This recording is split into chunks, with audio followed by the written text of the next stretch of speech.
Hey guys, welcome back to Ferrigno Freedom channel. I'm Dante Ferrigno and I am coming to check out another video with you guys today.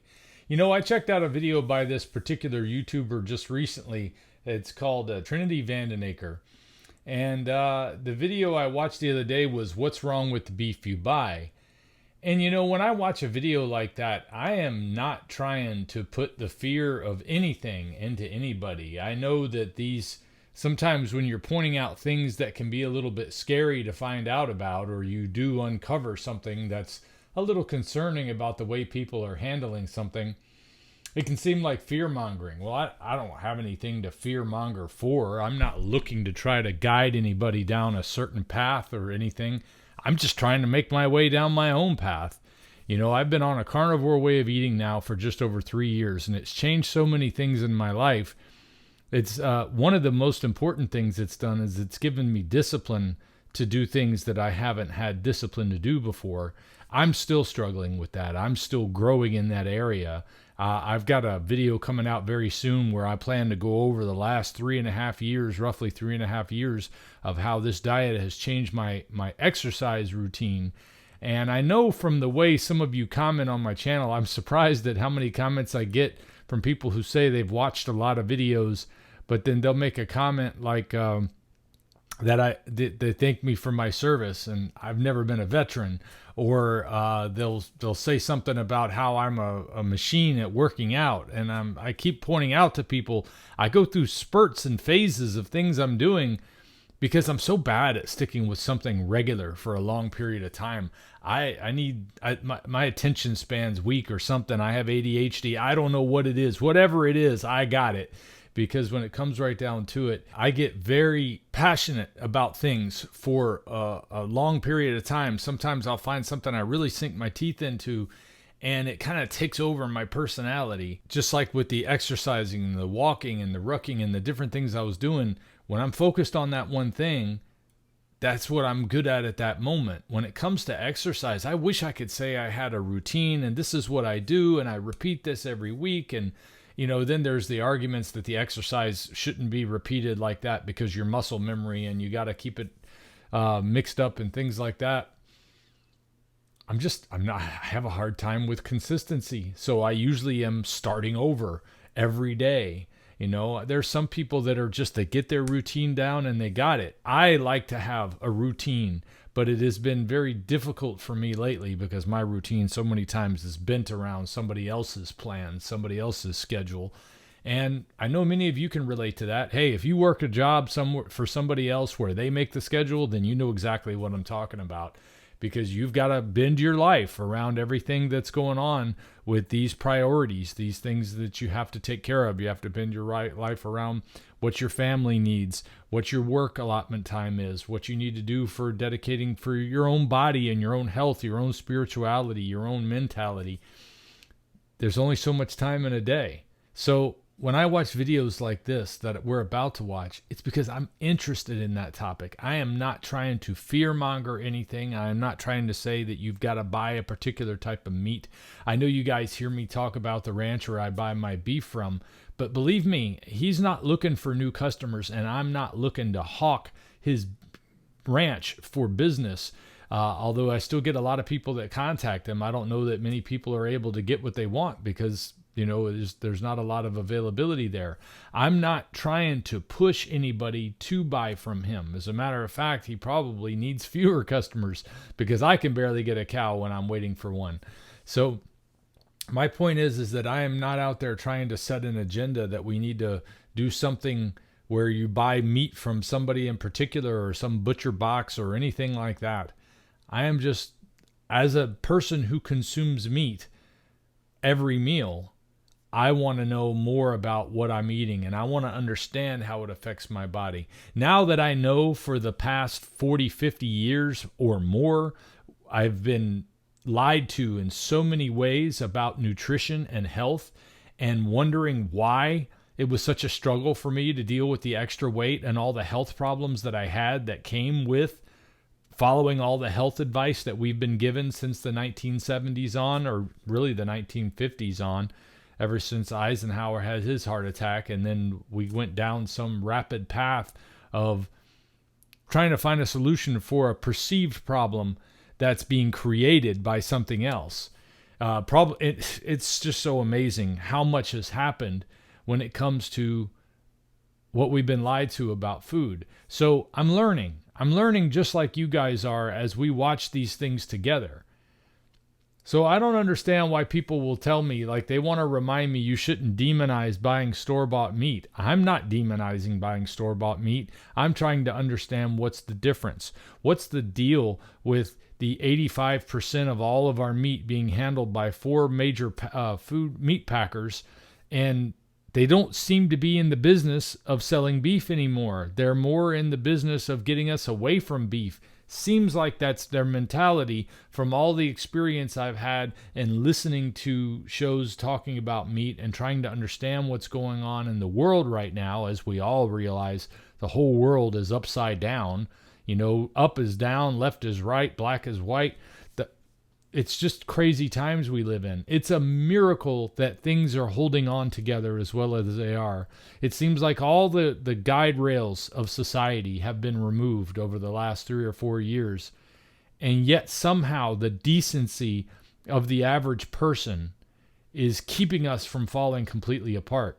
Now, I don't know how much longer that can last. When I drive in traffic, I don't see a whole lot of decency in the average person.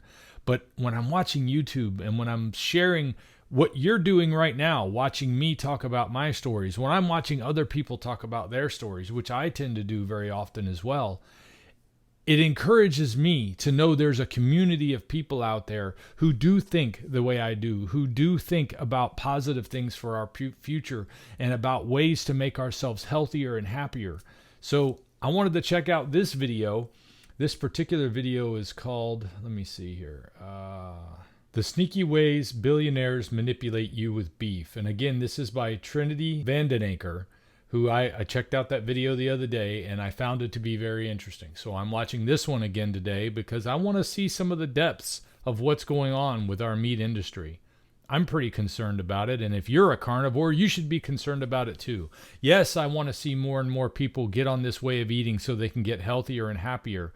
But as we go down this road, we have to continue to be better. We have to continue to improve. We're coming out of an era where they have been trying to destroy our meat industry. I want us to come into a new era where we are not only rebuilding the demand for meat, but we're also rebuilding the supply of meat to be the quality that we're looking for. I want to see some efforts moved into that area so that you can go to the store and buy good meat without having to feel all these negative feelings about the meat. So without any further ado, let's jump in and check out what they've got to say on this issue. It's a bit of a longer video, so I'm going to try not to interrupt as much as I normally do. And if there's something in there that I have to talk about, though, I will definitely do that. And let's jump in. To what we call the fed cattle market. Just in the last 5 years, we've lost another 107,000 independent cattle producers. Consumers have been deceived since 2015. We're reaching the point of no return. Yes. When it's game over. It goes beyond common sense for our government to force cattle producers to pay for a chip that's manufactured in China. We don't do that in America. What in the world? So how are you getting screwed as a consumer of meat, and the rancher is getting... I already said I wasn't going to interrupt that much. Just a few little clips they had there. Do that in America. Just a few little clips they had there in the intro. 107,000 fewer cattle producers. Did I see that right? 107,000. You know, I don't know how many cattle producers there are in this country, but that seems like an awfully big number. I mean, is that like a quarter of the cattle producers? Is that a third? I don't know.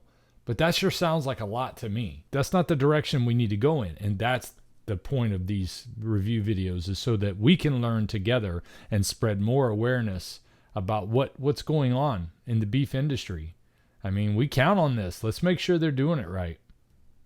So how are you getting screwed as a consumer of meat, and the rancher is getting screwed by raising that meat? Well, I answered a lot of those questions by going straight to a source that understands the industry extremely well. This is the CEO of R-Calf USA. The sale of cattle is the single largest commodity in the United States agriculture, generating about $70 billion a year, far above what is generated by corn, wheat, or cotton. So we go back just over a generation, and when a consumer went to the grocery store and bought beef, the dollar was split up this way by the competitive marketplace. 60 cents went to the cattle producer, and 40 cents went to the meat packer and the retailer. That was just a little over a generation ago. Just a couple of years ago, that was completely flipped on its head. In 2021, 60 cents went to the retailer and the packer, and only 40 cents went to the producer. And what has happened during that generational time frame is we've gone through merger mania. Our industry has become concentrated. We have been encouraging more imports in the United States. We've been giving the largest meat packers more market power. And what is happening today is that the industry is exploiting consumers on one end of the supply chain and the producers on the other. And it's those in the middle, the highly concentrated meatpacking industry, that is reaping the profits of these, what we're seeing today is record high prices for beef. If the marketplace were competitively allocating the consumer share of the beef dollar as it did just over a generation ago, there is plenty in the price of that beef product that would keep the entire industry whole. But what we're seeing cattle producers dropping like flies. Just in the last 5 years, we've lost another 107,000 independent cattle producers from our industry. 107,000 cattle? That's over 21,000 per year for the past 5 years, and that's based on the new information just came out of the 2022 census. So what we're seeing is meat packers have achieved all-time record high profitability, consumers are paying all-time record high prices for beef, and cattle producers are dropping like flies. What are packers? So the meat packers are those who take the live animal and convert it into a consumable beef product. They slaughter the animal. That's who sells the resultant beef. The cattle producer sells live cattle. In our industry, we now have 4 of the largest meat packers control 85% of what we call the fed cattle market. That's the market where the animals are bred exclusively for producing beef. The rancher is raising beef, and then he sells it to the packer, who is cutting these down into cuts for the retailers, right? Correct. And so these four companies control almost all that industry. That's correct. And these companies are, how many are based in the United States and how many aren't? 2 of the 4 are based in the United States. We have Cargill and Tyson that are headquartered in the United States. The other 2 large ones are JBS and Marfrig. Those are both Brazilian companies. Both in Brazil? Both in Brazil. So if you're a rancher and you're not seeing these profits come to you because the beef is expensive in the store, right, where are the profits going? 60 cents of that consumer dollar is being captured by the retailer and the packer. And so the minority share is then trickles down to the live cattle producer. And then it has to be shared with those who are raising the seed stock for breeding animals and those who are producing calves to produce beef, the cow-calf producer, as well as those who background those animals, because it takes approximately 15 to 18 months to bring a calf to market. And it goes through several segments. It goes, once the calf is on the cow for 4 to 6 months, it's typically sold to a backgrounder who will raise that calf for another 6 months perhaps. And then it will ultimately go to a feedlot where it would be fed a grain-fed diet for the last 120, 160 days. And then it's ready to be converted to a consumable product. So you're talking 15 to 18 months. In that production process. So that 40 cents has to be shared with everybody along the live cattle supply chain. Cow-calf producer, backgrounder, and the feeder, and even the seed stock producer. So the 40% is not going directly.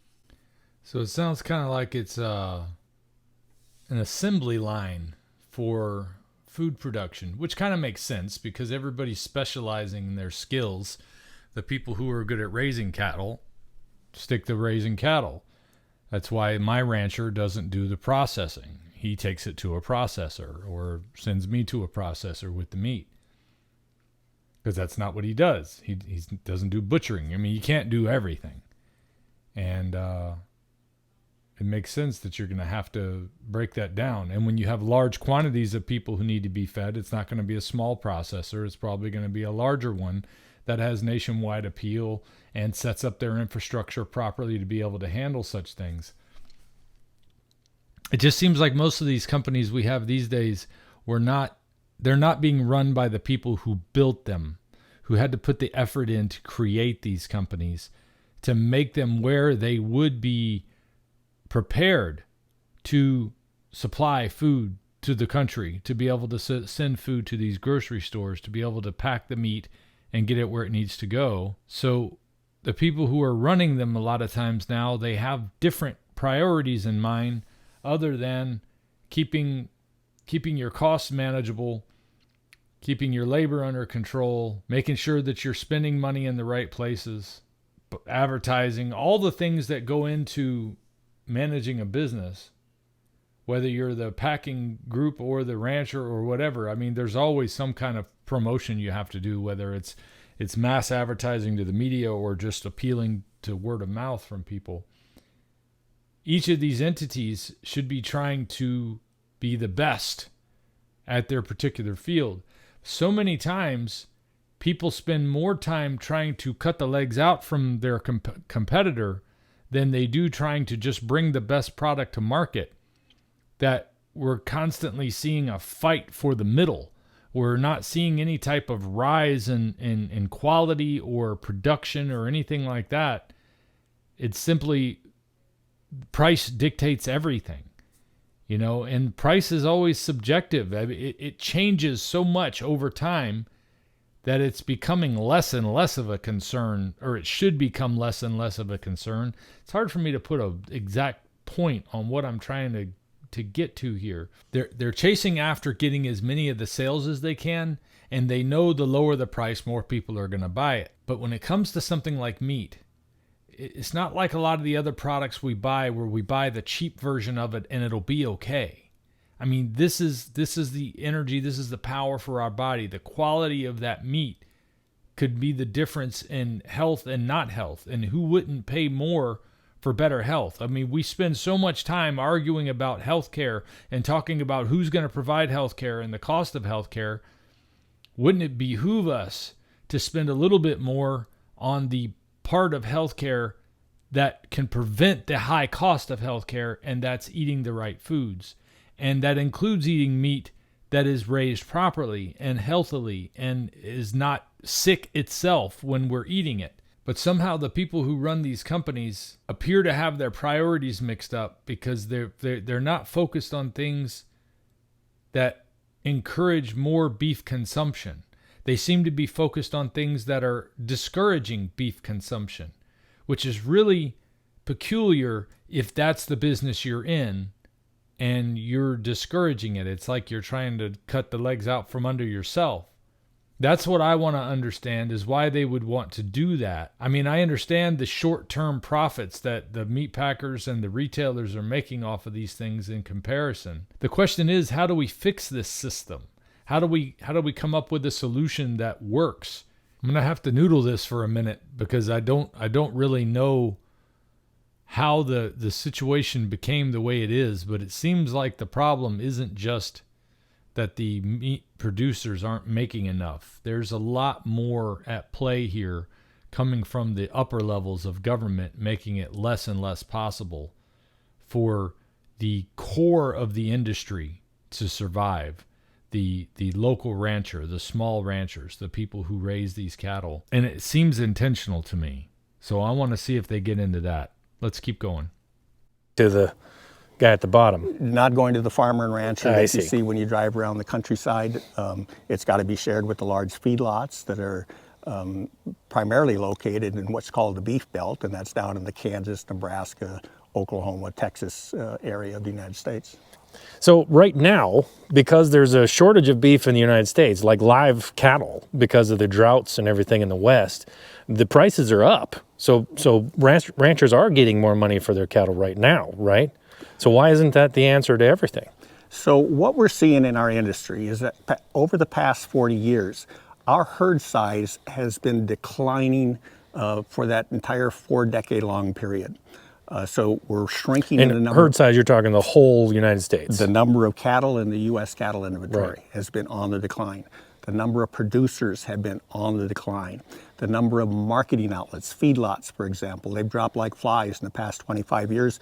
We've lost over 87,000 independent feedlots, primarily the small, what we call farmer feeders. These are family-sized operations that would raise their own grain, and then they would either raise their own cattle or buy cattle, and they'd feed them in a relatively small lot. They have been dropping, those are the 87,000 that we've lost just in the past 25 years. They cannot maintain a profitable entity while they have to deal with these 4 largest meat packers and some of the mega feedlots that are closely associated with those large packers because of the market power emanating. So where producers now are receiving the highest record prices, nominal prices in history, it's because of the drought that's occurring. It was an economic shock that hit the industry, and it shrank our supply so low that the latent forces of competition in an industry where competition has been all but purged has been unleashed. And we're seeing that in the marketplace today. And so the problem over the last 40 years is the only time that the cattle industry has been profitable is when it experiences an economic shock. And it experienced a widespread drought in the 2011 to 2013 period. Then came along the COVID-19 pandemic in 2020, which incidentally, that's the time when consumers went to the grocery store, and the first time in history they could not buy the meat they needed for their families because the grocery store shelves are empty across America. Because they ran low just because of demand, or? It was a wake-up call. It's because we concentrated the industry, we centralized it, we skeletonized the distribution system, and when the COVID pandemic struck, the industry was incapable of meeting demand. And we never saw that before when we relied upon a family farm structure of agriculture where you had widely dispersed production by disaggregated producers all across America. You had packing plants and That is exactly why controlled economies never work. They're trying to control things on such a large scale that when one thing happens, it breaks down the whole system because it's so rigid and inflexible. But what he's talking about is a system where you don't have these authoritarian-driven plans. You have laws that people live with each other, that are civil, that are good for determining who's right and who's wrong when it comes to negotiating business and things like that and contracts. But when you have a resilient populace of people who are living free and doing the things they want to do in their lives, and they're pursuing their own dreams on their own fields or on their own farms, in their own houses, in their own lots, their own businesses, it's much more flexible than when it's all under one roof with one company, or several, a handful of companies as opposed to many companies, is that when 1 or 2 or 3 of those aren't functioning like they should, which can happen, the whole population suffers for it. You know, all of the mid-sized small communities across rural America, it was widely distributed. And so obviously, if you're going to centralize an industry, as we've done in the cattle industry, you make it vulnerable to economic shocks. And we've experienced that in America.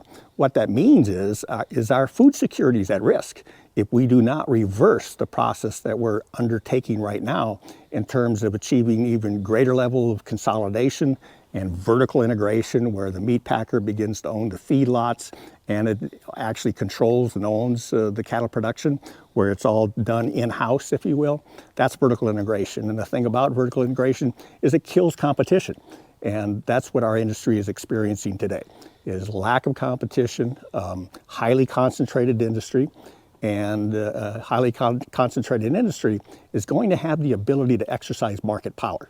And so that lack of competition that's created in these scenarios is usually created by government bureaucracy, because the companies who have the most money to lobby the government put into place these programs that make it impossible for smaller companies to get entry into the marketplace that they're already dominating.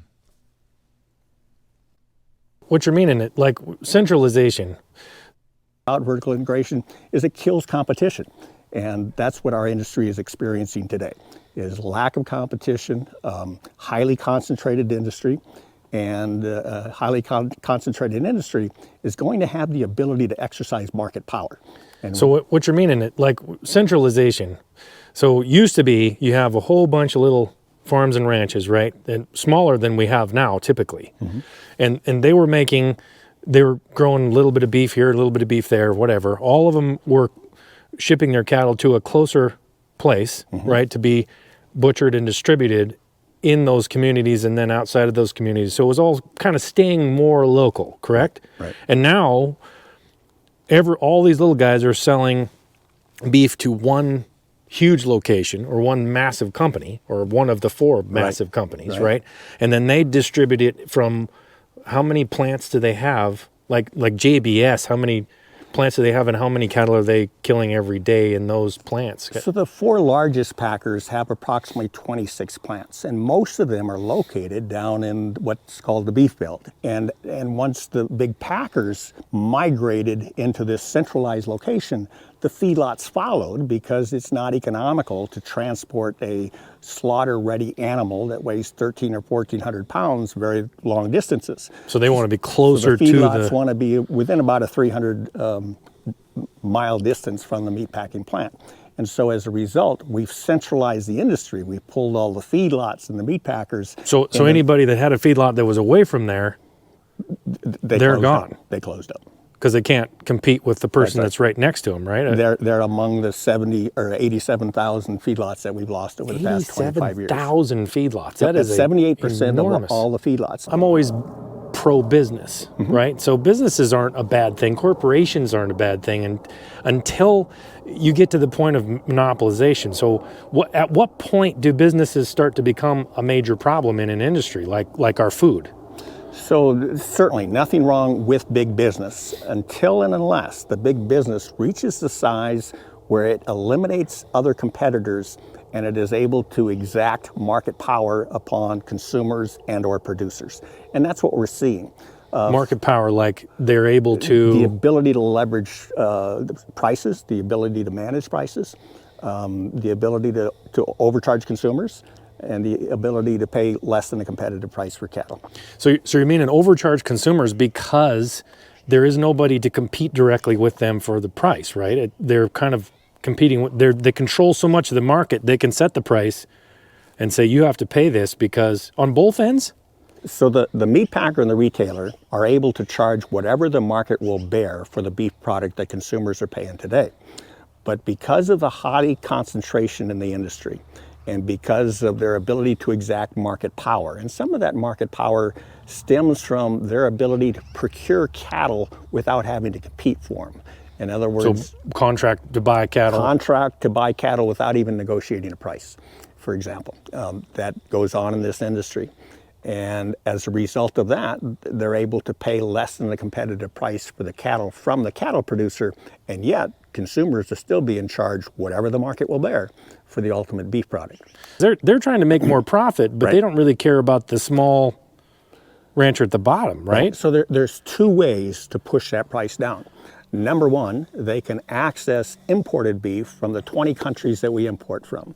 Uruguay, Brazil, Argentina, Costa Rica, Nicaragua, Australia, New Zealand, Mexico, Canada. So they can source that beef product from anywhere in the world, bring it in, and it's a direct substitute for our domestic production because consumers cannot distinguish between the foreign product and the U.S. product because we no longer have mandatory country of origin labeling for beef. It can come in from the other country, but you can't distinguish whether it's from the U.S. or from another country, right? I hear them say this about you can't distinguish it, but when I go to the store, I see packaging that says product of Mexico, made in Mexico. And it's not because it's made in Mexico that I don't want it. It's because when I've taken that meat home and cooked it and eaten it, it didn't taste right. I couldn't even get through it in some cases. I wound up giving it to my dogs because it had no marbling.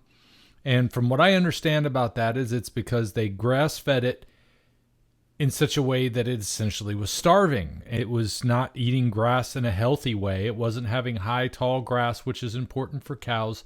It wasn't being moved enough to get into fresh grass areas. And, it's eating grass all the way down to the bottom, right where the roots are, and getting worms from that and all kind of things that cause it to need medical attention, which they don't often get in some of those situations. So I mean, that meat, that type of meat is exactly what I'm talking about, that I'm interested in understanding this better, because I don't want that kind of meat. I don't want, I can tell if it came from Mexico for the most part. Now, I'm not, again, I've talked about this before. It's not because it came from Mexico, but it's because most of the meat that gets imported here from Mexico seems to be of this grade. I know people that live in Mexico that say the meat is excellent down there. So, I mean, what they're having down there, it might have come from here for all I know. All they know for that matter. But my point is when it's imported, a lot of times it's not even of graded quality. Not that graded quality means as much as it used to me. Now that I know the USDA has their fingers in so many other things other than actually promoting beef and understanding it, I still think of prime and choice as being decent quality meat, because those are the fattier bits of meat, the ones that have the marbling in the meat. That's so much better than the ones that are not, the ones that are select or ungraded, or they're graded, but we don't even know what those terms are, because that's like within the industry. They talk about some other grading levels that I can't recall right now. Some of them are not considered good enough for human consumption. So, I mean, it's kind of the only scale we have, but my point is that a lot of this meat is of that ungraded quality that might be just above available for human consumption, because they know that it was raised in poor standards, that it wasn't fed well, that a lot was not invested into this animal, so it's going to be cheaper.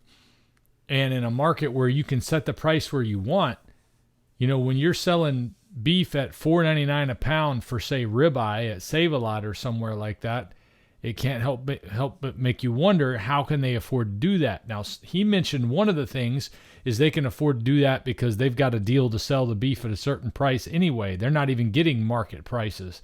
So they're basically being strong-armed by these companies because there's only a handful of them to sell to. And if they're working together at all, which from what little I've been able to gather, they're not necessarily working together, but they're not working against each other. They would rather be together in their monopoly over this system, and they don't seem to be willing to hurt each other in that regard. I mean, it's almost kind of like crime bosses, crime families or something like that, where they have agreements that are good for each other, but not necessarily good for the people that are suffering under their criminal behavior. And I've often struggled with this issue about the size of business because, like I still am a big fan of Ayn Rand and her books, Atlas Shrugged and The Fountainhead, and I've read a number of her books. I've read almost all of them, actually, and she has a lot. She has a lot more than people know because she had a lot of nonfiction writing, too. I don't agree with everything Ayn Rand says, but I was a big fan of her philosophy of objectivism. And when she talked about how businesses shouldn't be punished for their size in general, I do see where that punishment for the size comes into play now. See, like, their size wasn't a problem if they were providing a service and they were making sure that it was the most competitive and they weren't using strong arm tactics and criminal tactics to get their way.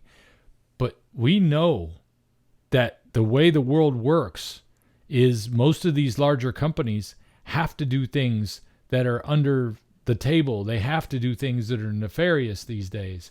So my problem is if there's not any law and order in the people who run our country, businesses are going to be able to manipulate those people in government positions of power and buy the influence that they need to own their industry. And I think that's where a lot of the problems they're talking about here. See, it's not me against billionaires when I watch something like this.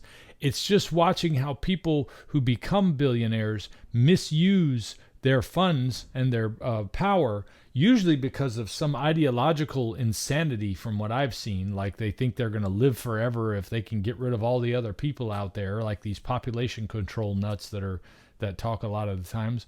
Or they just start to see you as being below them.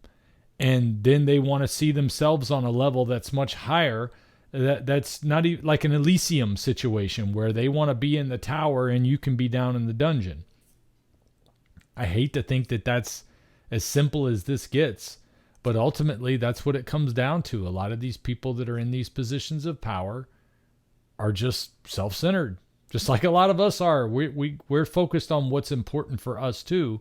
But when you have so much power and so much authority and so much ability, you start making decisions like this. And when you live in a lawless society, it's commonplace. That's what we got to bring back, is we got to bring back that law and order. We got to bring back that sense that people who do harm to other people will be punished for the harm that they cause.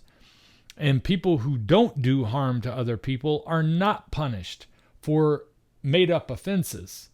If we can get that kind of law and order back in this country, if we could ever get to any semblance of law and order in this country, again, that would take us a tremendous distance to fixing this problem and many other problems. But this is just one more way of waving the flag that this needs attention too. Labeling? That's right. So beginning in 2002, Congress passed mandatory country of origin labeling for fruits and vegetables, fish and shellfish, certain peanuts, beef, chicken, pork, and lamb. And so it wasn't implemented with the final rules from the U.S. Department of Agriculture till about the 2009 timeframe. So from 2009, there used to be stickers, labels on a beef product that would say where the animal was born, raised, and harvested. So if a meat packer tried to import beef from Uruguay or Australia, for example, and set that product alongside the domestic product, that Australian and Uruguayan product would be labeled as to where the animal was born, raised, and slaughtered. It would be born, raised, and slaughtered in Uruguay, born, raised, and slaughtered in Australia, sitting next to a product that was born, raised, and slaughtered in the United States. Well, in its infinite wisdom, Congress tried to appease the multinational meat packers, the 4 largest meat packers, and they repealed country of origin labeling for beef. So today, a consumer goes to the grocery store and they do not see those labels on beef or pork, but they will see them on lamb, chicken, fruits and vegetables, fish and shellfish, and certain nuts, because Congress didn't repeal it for any other products except for beef and pork. So that sounds very beef strange. is now the outlier. Exactly what I was just talking about how they use their position to buy too much influence in a corrupt government like we have full of people right now. And this is not just me making something up here. We know from their activities and how they invest their money and how they've abandoned our servicemen and how they've abandoned people around the world that work for our own country. We've seen so many instances where corruption has become the rule rather than the exception within our government, that we know this is true. We know that that's what's behind all of this. And so what that does is it allows the meat packers to source cheaper products from Uruguay, for example, bring it into the United States and sell that product right next to a USA product, and the consumer would have no way of knowing the difference. Whether when they purchase that product, they're supporting the U.S. Beef supply chain, or if they're supporting the supply chain of some foreign country. It's even worse than that, because after Congress repealed country of origin labeling for beef, we reverted back to a policy of the U.S. Department of Agriculture that allows the meat packers to import, again, we'll talk Uruguay, import a product that was exclusively produced in Uruguay, comes into the United States in a package. It can go to a U.S. processing plant. The package can be removed and a new package placed on the meat product, and a product of the USA sticker label can be affixed to it. So this is very deceptive. Consumers have been deceived since 2015. The U.S. Department of Agriculture just promulgated a final rule to correct that deception. However, the rule doesn't go into effect until January 1 of 2026. So by the time the rule does go into effect, consumers will have been deceived in their own U.S. grocery store for a decade, for 10 years. 26? 2015. That's not very encouraging, because I usually like to see product of the USA, so I know at least it was raised locally. Not so much that I'm worried about which country it came from because the country is bad, but because at least here I know there are certain standards that have been in place for a long time. I just hope those standards are still being applied in our current state of lawlessness. 2026 is... But so you're saying they did reverse this, but it's not going into effect until 26. That's right. The rationale, according to the U.S. Department of Agriculture, is they need to give the industry time to tool up the labeling and to allow whatever labels are in the marketplace to be used up. So a 2-year time frame to do that. Yeah, because beef through a grocery store is always a 2-year process, right?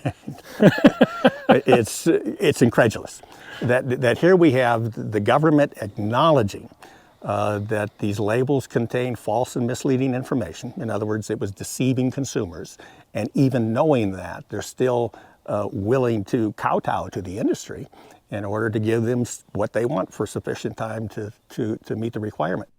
That's because that's where the lawyers get involved and make up stuff to say this. They say, oh, this is going to take X amount of time. They come in and cause all these problems because they know exactly what's going to get the most amount of leeway pushed for them.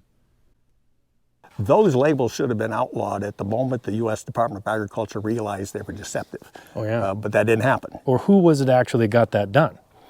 Well, it was the meat packers. And you can look at it from their perspective. If they are able to source beef cheaper in a foreign country, bring it into the United States and sell it under the reputation of the U.S. cattle farmer and rancher, they will profit tremendously because they're buying that product cheaper, bringing it into the United States, but selling it as if it were produced domestically with all the higher production costs that we have in terms of maintaining environmental quality and maintaining proper animal husbandry. All of the factors that contribute to the cost of a domestic beef product, that product is simply far cheaper in underdeveloped countries and developing countries and those that do not have as high standards as we have in the United States.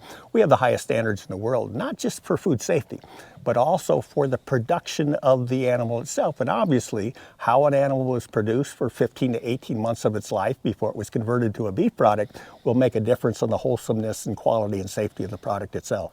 When I'm editing, sometimes it's really hard to have time to get up and make something to eat. That's why I love Carnivore crisps. I keep a bag handy just in case I get a little hungry so that I don't have to be distracted from my work. I can stop for a moment, have some delicious food that is perfectly on my way of eating, that has been so good for my body and so good for my mind. Beef brisket is my favorite by far of all the Carnivore crisps. Get yours at carnivorecrisps.com and use my coupon code Dante, D-A-N-T-E, to save 10% on your order. I hope you love them as much as I do. The U.S. Department of Agriculture believed that we needed to facilitate more imports into this country. So why would that be? Why would you want to? Their rationale was more imports meant consumers would have more choices and lower prices.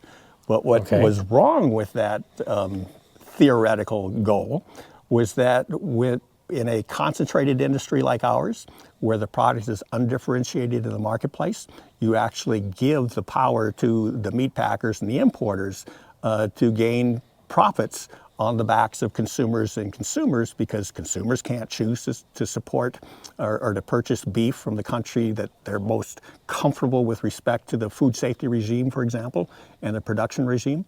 And so the meat packers just continue to profit from that policy, and the USDA believed that as a result there would be more choices for consumers. Well, of course there weren't. It was all one product. It wasn't distinguished as to where the beef was produced, and consumers were supposed to get lower prices.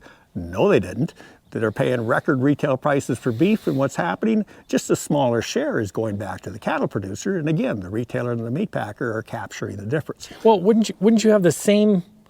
Just as a rational thought here, you would have the same amount of choices, no matter what the label says, right? You would just have the option to buy the more expensive stuff that says born in the U.S. I mean, so their argument doesn't really hold up because you could still, they weren't going to stop imports by doing that. They were just going to label it as an import. Right. So without a label, the imported product can bear and will command the same price as the domestic product because the unsuspecting consumer would believe that it's all produced in the United States. Right. And the reason they would believe that is because it will all bear a U.S. safety inspection sticker. And so they'll see USDA inspected on it and assume, logically, they would assume it must be a domestic product. Right. That does not denote where the food was produced. It merely states that the food has been deemed to have met our U.S. safety standards, and therefore all imported product receives the same food safety sticker that our domestic product does. So it's, as a consumer, one of the things that people like to see is traceability, right? So the labeling system would be a very good thing, but then to me, it sounds like, oh, I want to know if it's born and raised here because our farmers and ranchers are losing so many of them. I want to support them if I can. And if you want to buy cheap beef from Uruguay, you sure could, as long as you know what you're doing, right? You know you're buying beef from Uruguay. That would be nice to know. Right. But also, so we're going along this line of, well, it's really nice to understand and know exactly where everything comes from. Right now, there's a process that I think it's the government who is trying to fund a process to make every single rancher use an electronic ear tag on all of their cattle. Why wouldn't that be good? Because I know I'm not really for that, but explain to the people here why that wouldn't be just as good as country label origin. The government wants to mandate the radio frequency identification ear tags for all cattle producers. And it's the highest cost technology available today for purposes of identifying animals. And not too long ago, just 2013, the government actually promised producers that they would afford them with flexibility because the government acknowledged we don't need these RFID ear tags. So this is exactly what I'm talking about, where the companies that buy influence through their lobbying use the government to keep their competitors out. Coming up with something like this, like using the most expensive technology available to do the tracking that they need to do, forcing that stops small producers from getting into the game, stops somebody small from getting in so that only the large companies can keep getting larger and larger. That's not capitalism. That is cronyism, and that's the root of everything that they're talking about here. For traceability, they would be nice, not necessary, because we have other forms. We have metal ear tags, we have plastic ear tags, we have brands, we have tattoos. So producers were able to pick and choose what fit best for their operation. But when the government mandates the program, a couple things are going to happen. Number one, if everybody is forced to use the highest price technology, then the premiums that those who are currently voluntarily participating in will evaporate. Why would the packer pay a premium for the identification that the government is now mandating that everybody use? So it's a one-size-fits-all. The other thing it's going to do is it's going to give a huge disadvantage to the small to mid-sized producer because they can't average that cost over larger numbers of cattle. And so their per head cost is going to be higher than that of their much larger counterparts, and that's going to disadvantage them in the marketplace. So what it's going to do, it's going to contribute to the ongoing exodus of cattle producers. And I said earlier, we've lost 107,000 just since 2017 over the past 5 years. We've lost over 500,000 of them since just over a generation ago. Wow. And so today, 5 out of every 10 cattle producers that were in business in 1980 are gone. 5 out of every 10. 5 out of 10. Basically, you have to have growing ranches to even make the same amount of money that you did back when you had 60 cents per dollar, right? Right. Well, no wonder we're getting bigger and bigger and losing more ranches, because if you're small and you don't grow, you're out of business. That family farm or ranch is gone. So what if now we're talking about ear tags to be traceability. Traceability they're talking about for diseases? Or? Correct. In the event of a disease outbreak, the U.S. Department of Agriculture wants to be able to trace the animal back to its herd of origin, back to the farm or ranch where it was born. And they have no way to do that now? No, they're presently doing it now. We have the safest beef supply in the world, and we have been able to eradicate very pernicious diseases, brucellosis, tuberculosis. In fact, the only reservoirs we have presently is in wildlife populations. We've pretty much eliminated from virtually all of our U.S. cattle herd. BSE, mad cow disease, has been virtually eliminated from our cattle herd. We had foot and mouth disease, which is the most contagious disease known to cattle and sheep and hogs and other two-toed animals like deer. And we imported that from Argentina back in 1929, landed in a port in Los Angeles, and it was in the waste product that they were feeding to hogs, and there was an outbreak. And we had an outbreak of foot and mouth disease in the United States in 1929. We spent millions eradicating that disease. We haven't had it since 1929. But in recent years, we've been importing beef from countries where foot and mouth disease remains endemic. Brazil, Uruguay, Argentina, some of those South American countries have not been able to eradicate foot and mouth disease, and yet we continue to import beef from those countries. Once the government is able to identify and record where all the cattle are, what their movements are, they would then have the ability to manage and regulate that industry, which they can't today because it's independent producers, they're disaggregated. You mean there's some freedom involved in this? Freedom and liberty involved in this today. I see. But what the government wants to do is they do want to gain control over food production, and they want to dictate to producers how to run their ranches. And the way they can do that is first you identify the animals, you require those animals to be associated with an electronic database that can be accessible by the government. And look at the Netherlands and Ireland, for example.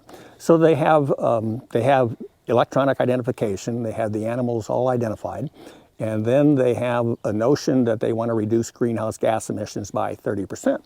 Well, the low-hanging fruit are the farmers and ranchers in any country. And so they focused on the farmers and ranchers and said, well, we are going to require you to reduce methane emissions, and we're going to do so by forcing you to liquidate your cattle. So all they have to do is look at their database, and they know where the cattle are. And if there's a particular area in the country that they want to remove those cattle from, they can do it with that level of control. And so the RFID technology is all about control. And here's a kind of a kicker. All 8 of these are manufactured in the CCP, the Chinese Communist Party. They're from China. And so here we are. What would be the problem with that? I mean, why would we not want Chinese electronic tags on all of our cattle? That's shocking. Well, there's 2 reasons. Number one, we should be supporting American manufacturers, I would especially think so. with tax dollars, because the government is allocating money for the purchase of these RFID ear tags. But the other is, we just had a surveillance balloon that was shot down. Believed over to be Montana. Over Montana. China was surveilling our nation. Wouldn't it be nice to know where all the animals were at any given point in time and where they were congregated? This is information that it goes beyond common sense for our government to force cattle producers to pay for a chip that's manufactured in China.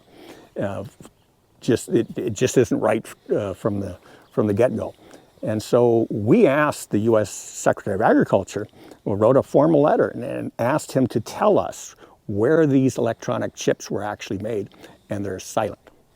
They've never responded. And so based on the information that we reviewed, it appears to us that these chips are all manufactured in China.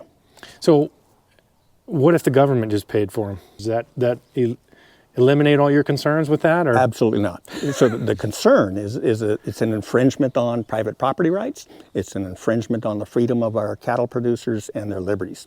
And so it's akin to saying, I object to being hanged if I have to buy my own rope.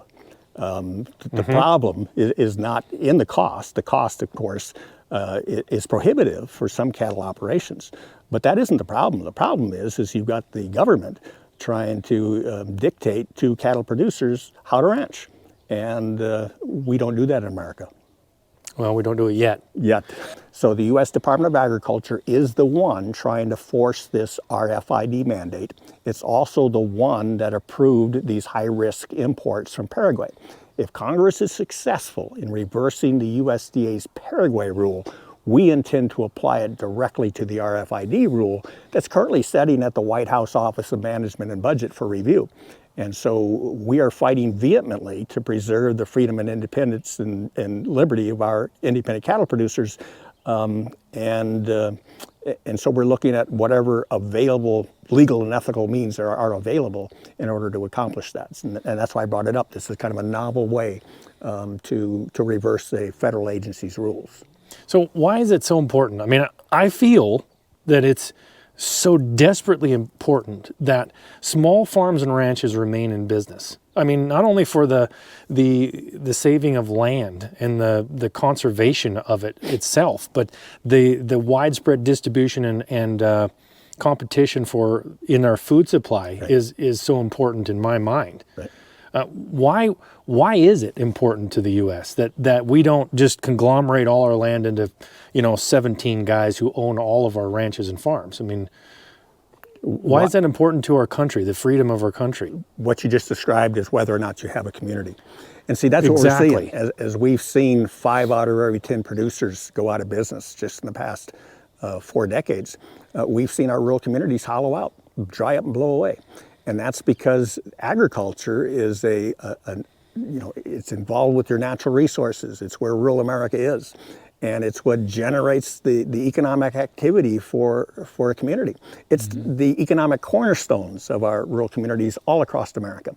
And when you start losing those producers, and those who are left have achieved some level of largeness where they no longer have to go to the local hardware store or local grocery store, they can buy their products in bulk, these rural communities will dry up, as they have been doing already. And so it's also, like he said earlier, we won't have all our eggs in one basket. If there's a major crisis or an emergency of some kind, and all of our eggs are in the basket of 2 companies in the United States that can get meat where it needs to be, and there's not any of the small local family farms out there anymore where things can keep operating like they should, like he talked about in the breakdown during COVID, yeah, it becomes real obvious why you don't want to have everything centralized. It should be obvious to most people why you don't want to have everything centralized, unless you want to control everybody. If you're one of those people that wants to control your kids and control your husband and control your wife and control everyone around you to try to get them to do what you want them to do, you're going to be a miserable person, and you're going to make everyone around you miserable. Those are the kind of people who want to run the government, want to run the country, who want to have control over all these things. At some point, you've got to say, look, we know we've got to do things that are legal, and we got to enforce laws that are good, but let's make sure the laws are actually designed to penalize when they do something wrong, and not penalize people who are just trying to compete in the market. That basically that they can twist things to where they sound like this is good for people because it eliminates bad agents in the industry, but ultimately it just limits competition, which creates the worst possible agent, which is a monopoly. And that's where governments and businesses run into this big problem. Once a company, once an entity known as a business becomes a monopoly, and it's a multinational monopoly over certain products or whatever it might be, it has more power than many of the countries that it operates in. And that's where you get to have a big problem, because now you've got almost like wartime quality interaction going on between a country and another nation. And it causes friction that can be real difficult to manage in a society where law and order is the rule of the day. But law and order is not based on the whims of whoever's sitting in office at the moment. It needs to be things that we've agreed on, that people who have to abide by these laws have agreed on, if we're going to have anything close to what we're looking for as a civilized society, let alone to be able to buy meat and know that it's not tainted and overpriced, when it doesn't have to be, for people to make money and for people to be happy and healthy and eating food and buying food. It doesn't have to be the problem that it is, except for those that want to control everything and that want to have control over other people, and for those who are looking to maximize profit at all costs. You can't maximize profit at the cost of your clientele, of destroying them, of hurting them, of causing them suffering. You can get good short-term gains that way, and maybe you're not interested in a long-term investment in doing what you're doing there. And a lot of times those people leave those companies and go on and make more money somewhere else. But there's no long-term benefit in it, and it shouldn't be our focus at all either. If we want to reverse the decline of rural America, what you have to do is we have to restore competition for the those who are using natural resources to produce renewable wealth. Are you familiar with the WEF, the worldwide conglomeration of super rich people that are trying to control our, trying to make decisions for our food supply? They want this to get even more centralized. They're trying to take the food industry all over the place and centralize it globally. You were talking about something very interesting about that, is the efficiency of it. In the name of efficiency, because of climate change, which is a very interesting word, because anything that changes in a climate, you can blame on climate change. You can a forest fire or a flood, or a snowstorm or an ice age or heating, anything is climate change, right? Right. So in the name of emissions for climate change, you can make a company more efficient, and the company that's that big, that's globalized, can then become more efficient by dictating what the people at the bottom, the ranchers and farmers, are actually producing as far as what they consider, as far as what they're producing as far as emissions, right? Because they don't have, farmers and ranchers don't want to deal with politics. Right. They don't want to deal with the industry. They just want to raise cattle and sell them. Right. And Like Take most care of the of us. land, air, and water. We just want to live our lives and do what spend time with our families and make something of ourselves. Doing it. and take care of the land, air, and water. So efficiency, even though we're being sold this as the way to become efficient is to go through a very narrow distribution chain. We've seen, like you're saying, during COVID, what happens when just a few people control the market, one thing in that chain goes down, and you just completely eliminate food from a massive area, right? And you actually crash some prices and raise some other prices because it's all centralized. When it's all distributed, it's really hard to control 40 ranchers versus one.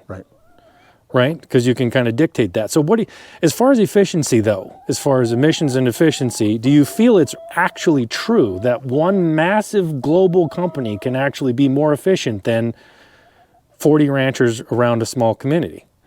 That's an interesting argument. I always feel like it might be true, but it's so detrimental to the people that are actually living on the ground that it's not sustainable.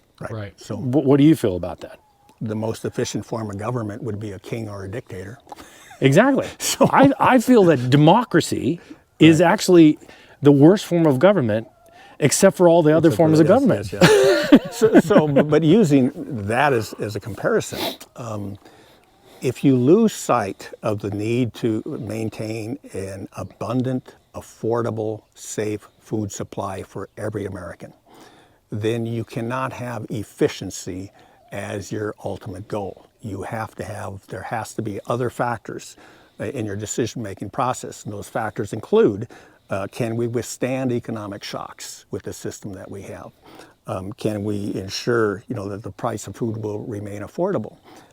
And what in the event of a disease outbreak or a natural disaster?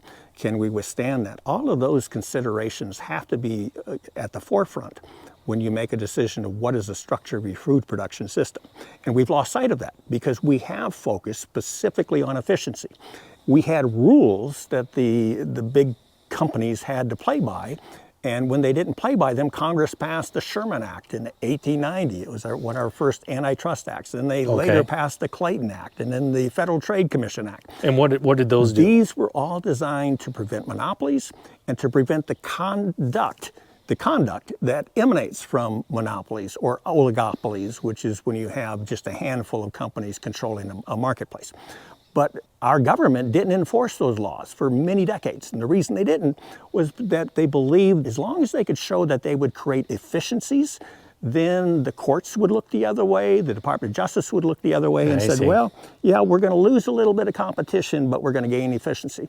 We went on that track up until very, very recently. Only right now are we seeing a renewed emphasis of the need to enforce these antitrust laws that are over 100 years old. And they've just collected dust for so long. And as a result, we have now created ourselves a huge problem. And somehow we're going to have to reverse the problem, because right now, during the 80s is when we wiped out all of these local small meatpacking plants and lockers that were scattered all across the United States. They're gone. And now we're going to have to rebuild them, but you can't rebuild them until you provide them an opportunity to be profitable through competition in an industry.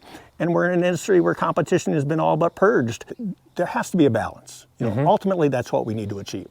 And so if we listen to only the activists, climate activists, animal rights activists, if we listen only to those, they're going to steer us in a direction that will further imbalance what is already out of balance. What we need to achieve now is balance. We need to achieve the ability of the independent farmer and rancher to have the opportunity to be profitable. And we need to have a disaggregated food production system like we did just a few decades ago. And we need to ensure that we're not having to transport food, 1,500 to 2,000 miles just to get it from the source of production to the consumer. We have to have a decentralized food production system like we once had. But the train left the station. We're going to have to turn that train around. But before we can, we got to stop it. All right. Well, there you go. Sneaky ways billionaires manipulate you with beef. Sounds just like another lesson in cronyism to me. Some of you may know that I have studied world history and U.S. history, and when I was in college and I was studying to be a professor, I actually did spend a year teaching high school students history and economics. So I have some familiarity with this that is fairly extensive. I've always been of the Austrian school of economic thought when it comes to the way things operate.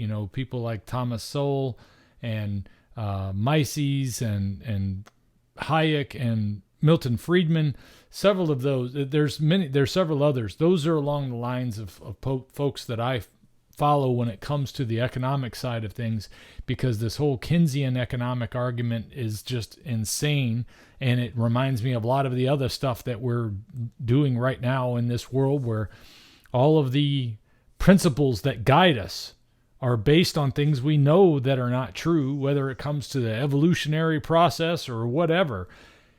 The bottom line is that cronyism is what's causing all of these problems in the beef industry, just like it's causing problems throughout just about every industry, because business now can buy out government to eliminate their competition. Once that became known, once that became an issue where the relationship between the federal government and business became what it did in the early 20th century, where there was this antagonistic form like this, it was supposed to bring these large companies to bear. Even though they used the trust buster format and they broke some of these companies up into smaller parts, it didn't eliminate the corruption that came. The monopoly itself has its own corruption built into it. And I can see how these farmers want to destroy the corruption that's there now by getting rid of those corrupt actors at the level of the agency of the big four meat packers. They'd love to see that trust buster mentality brought in to break these up, just like I would like to see it broken up. But the problem is when the government can do that, then they can do it to those that they want to eliminate and keep the ones they don't want to eliminate.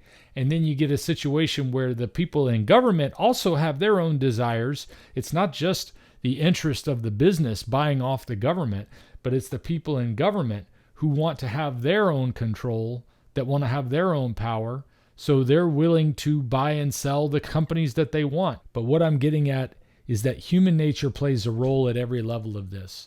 And if we don't have laws in place that are designed to prevent the white collar crime, the sneaky crime, the stuff where they're stealing money right in front of your face, and it's treated as if, oh, well, that was just, a calculation error, or, oh, that was just bad business. So many of the things that, for instance, we're seeing Trump being persecuted right now for certain things that went on in business that if they were to be prosecuted evenly across the board, everybody would be guilty of. It's not that I'm siding with or against Trump in this argument, although I am siding with him. My point of this is that all of the business has gotten so corrupt because laws aren't being enforced like they should be, that even people who are supposedly doing the right thing aren't doing the right thing. Well, when we have everybody not doing the right thing, we're not moving in the right direction. We're not going to fix any of these problems. We've got to get back to integrity, honesty, working to deliver the best product you can, offering value for the value you're wanting in exchange for whatever product it is you're offering. It's so easy to follow the allure of corruption, but every time people follow that allure of the corrupt extra-made dollar, they wind up working just as much as they would for an honest dollar a lot of times, and they're destroying their soul and making themselves miserable on the inside as a result of it, because they never find the happiness that they're trying to fill with their corrupt activities and all of their taking by theft and taking by deception. It never fills them up. They're constantly needing to suck more into that vortex that just makes them vampires of the rest of the world. And the only thing I can say from my perspective down here at the bottom, as somebody that buys meat at the grocery store and is just trying to live life and trying to make sure that I'm eating healthy meat and that I'm not overpaying for the meat that I buy and that it's relatively affordable, not because somebody is making it not affordable, but because the affordability is based on market demands and prices. I don't know what else to say other than we've got to get back to basics. Get back to more freedom and less top-down control. So when you talk about being decentralized and you talk about less top-down control, it's kind of hard to turn to the government and say, break these companies up. We've got to change the way the interaction between business and government works to where it's not tilted in the direction of corruption, which is the way it's tilted right now. I'm not saying that I don't want to see the big four broken up somehow, like by maybe competition, but it's like there's no way for any competition to get in there. So the argument of using the government to break them up kind of makes sense. It's just one of those areas where a lot of bad decisions were made to get us here, but I don't think we need to keep making more bad decisions to get us out of here. We've just got to make more good decisions. And the best decision that I know how to make is to, one, talk about this stuff and share it with you. And two, as I encourage eating meat, I also encourage buying good quality meat. Like I am as often as I can when I buy cows from my local rancher. I buy 2 to 3 per year. That doesn't supplement all of my meat needs, but it's a start. And if you can do anything in that direction, if you can start buying your meat from a local producer, do so. If you can do something that helps take this industry in the right direction, that helps us to get a focus that there's more money in doing the right thing than there is in doing the wrong thing, maybe we can turn it around. I don't know. But I do know that without some awareness and without some discussion, without more people thinking about it, nothing's going to happen, because as long as the light's not shined on the stuff that they're doing that they shouldn't be doing at the highest levels of government and in the offices of these organizations and companies that we're talking about, the more they're just going to keep doing nefarious things because there's nobody watching. As soon as they know somebody's watching, though, it becomes harder and harder to do those things. So all I can ask is that you'll share this video with your friends, and hopefully they'll get some benefit out of it too, and we'll start moving a little bit more in the right direction. Well, that's all I got for this one, guys. Stick around for a quick little blurb from one of my affiliates, and I'll see you guys next time. If we pay extra, could we maybe get some grease or fat?